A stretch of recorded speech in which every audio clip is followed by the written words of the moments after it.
वाराणसी प्रख्यात मनोचिकित्सक डॉक्टर ऋचा पाठक द्वारा रचित हिंदी उपन्यास पछतावा का विमोचन संस्कार ब्राह्मण महिला संगठन की संस्थापिका वरिष्ठ समाजसेवी ममता द्विवेदी के नेतृत्व में किया गया। नारी सशक्तिकरण की पर्याय महारानी लक्ष्मीबाई जी की जन्मस्थली पर ये कार्यक्रम किया गया। उपन्यास की लेखिका डॉक्टर ऋचा पाठक ने बताया, इस उपन्यास में एक उस व्यक्ति की कहानी है जो कि अति संवेदनशील है और अपने उस माता पिता के बहुत करीब है जिन्हें बचपन से उसने बहुत उदास और असंतुष्ट देखा। उनके खुद के बड़े बेटे और बहू के उपेक्षा और तिरस्कार के कारण परिणाम स्वरूप उसका शुरू से ही विवाह जैसी संस्था से भरोसा उठ गया और उसकी इस भावना को पुष्पित पल्लवित किया।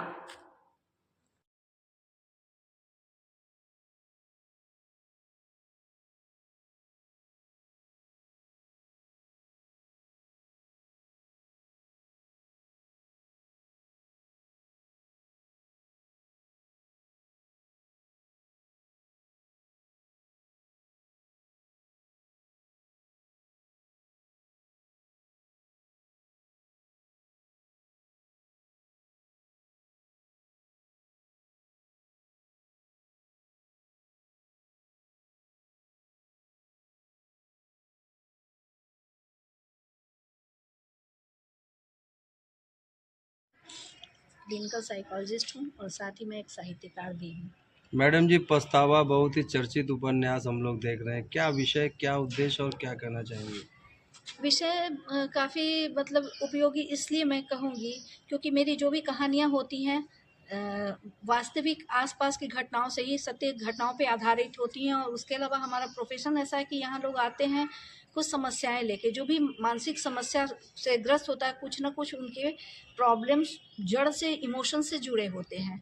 तो उसी तरह ये जो कहानी है, इस कहानी में भी एक जो नायक है वो बचपन से, जैसे जन्म के साथ सब लोग अच्छा होता है, बहुत ही अच्छा सकारात्मक था। उसके माँ बाप भी नॉर्मल थे, लेकिन जब उसके एक भाई था, उसकी शादी हुई और उसकी वाइफ बहुत ही निगेटिव आई, तो उसके माँ बाप इतने दुखी हुए कि उसने बहुत छोटे बच्चे के दिमाग में नेगेटिविटी फीड करनी शुरू कर दी कि शादी करने से बेटे दूर हो जाते हैं, इस तरह की बातें। नतीजा वो पहले तो शादी करना ही नहीं चाहता था, लेकिन एक उम्र के बाद उसको लगा कि नहीं, शादी होनी चाहिए, और अच्छा प्रस्ताव आया, उसने शादी कर भी ली। लेकिन छोटी छोटी चीज़ों से उसके अंदर पहले से निगेटिविटी भरी थी।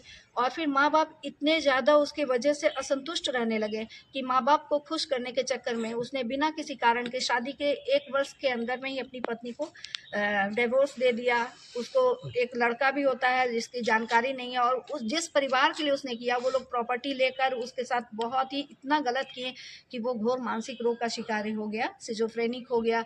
और जी वो जब, हाँ मैडम जी, बहुत ही मार्मिक स्टोरी है। और इस जगह पे आपने चूज किया है, क्या कोई विशेष रानी लक्ष्मीबाई? इस जगह पे मैंने इसलिए चूज़ किया है कि रानी लक्ष्मीबाई इस नारी सशक्तिकरण की एक पर्याय है। और इसकी जो नायिका है, ऐसे तो आम तौर पे लोग कहेंगे बड़ी कमज़ोर है, कि जिसने उसके साथ इतना बुरा किया उसको माफ़ कर दिया, उसके साथ किया, लेकिन वो बहुत जो अंदर से इमोशनली स्ट्रांग होगा वही किसी को माफ़ कर सकता है। और वो जो इसकी नायिका के चरित्र की जो सशक्त दिखा है, वो मुझे झांसी की रानी के पास लाने को विवश करता है कि जो नारी शक्ति सिर्फ जैसे युद्ध भूमि में ही नहीं, पारिवारिक समस्याओं और सामाजिक समस्याओं में भी अगर वो सशक्त होती हैं, तो चारों तरफ नकारात्मकता होते हुए वो अपने आप को सकारात्मक रखती हैं। और अपने बच्चे में इतना अच्छा, जैसे उसकी पत्नी ने अपने बच्चे को बहुत ही संस्कारी बनाया है, और उस बच्चे ने अपने पिता के मरने के बाद उसका दाह संस्कार बड़े तरीके से किया है, जिस समय उसका पूरा परिवार उसको छोड़ देता है। तो ये एक आदर्श प्रस्तुत करता है समाज के लिए कि समाज में रिश्ते कितने इम्पोर्टेंस रखते हैं, और भावनाओं को कभी भी नज़रअंदाज नहीं करना चाहिए। माँ बाप को अपने बच्चे को हमेशा सही और सकारात्मक दिशा दिखाना चाहिए। यहाँ वाराणसी में समाज सेविका के रूप में कार्य करती हूँ और संस्कार ब्राह्मण महिला संगठन की संस्थापिका हूँ, और इनर व्हील क्लब की यूपी लेवल डिस्ट्रिक्ट चेयरमैन रह चुकी हूँ।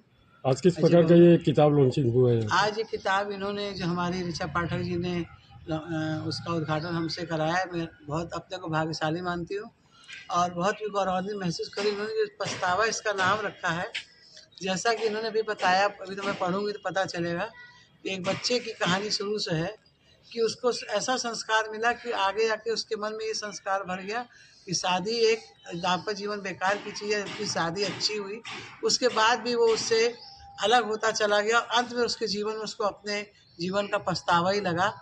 तो इस तरह का उपन्यास वास्तव में समाज में ज़रूरत है, जो कि माँ बाप बच्चों को शुरू से वो संस्कार और जीवन नहीं दे पाते हैं अपने व्यस्तता के कारण, लेकिन आगे जाके बच्चे जिस तरह से दूसरे रास्तों पर दूसरी जगह विचलित होते हैं, आगे जीवन जो खराब होता है, उसके हिसाब से बहुत ही अच्छा उन्होंने लिखा है। और मैं चाहूँगी आगे भी ऋचा जी इसी तरह के जो आजकल की, जैसा कि आप लोग को शायद लगता है, आप लोग पत्रकार हैं, अपने देश से जैसे कि बच्चे आजकल अधिकतर बाहर विदेश में रहने की प्रक्रिया पे चल रहे हैं। माँ बाप, अगर आप यहाँ से जहाँ हम लोग खड़े, अगर आप विश्वविद्यालय में देखेंगे तो हर घर में दो दो माँ बाप रह गए, सब बच्चे बाहर और रह रहे, क्या सिर्फ कमाने के और पैसे के इसमें, लेकिन क्या वास्तव में हमारे भारत भूमि या हमारा भारतवर्ष इतना सक्षम नहीं है कि जो उनको वहाँ मिलता है उससे ज़्यादा उनको यहाँ मिले, या नहीं मिल सकता है। लेकिन ये सिर्फ एक ग्लैमर है, एक इस समय का वातावरण का एक वो चल रहा है समय कि बस बाहर विदेश ही सर्वोपरि है, बाकी सब बेकार है।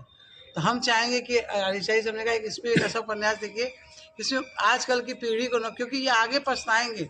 वहाँ विदेशों में अकेलापन है, हमारे हिंदुस्तान में हमारे चाचा नानी कोई रिश्ता नहीं रहता, कोई सिर्फ हम अकेले या मेरा एक बच्चा।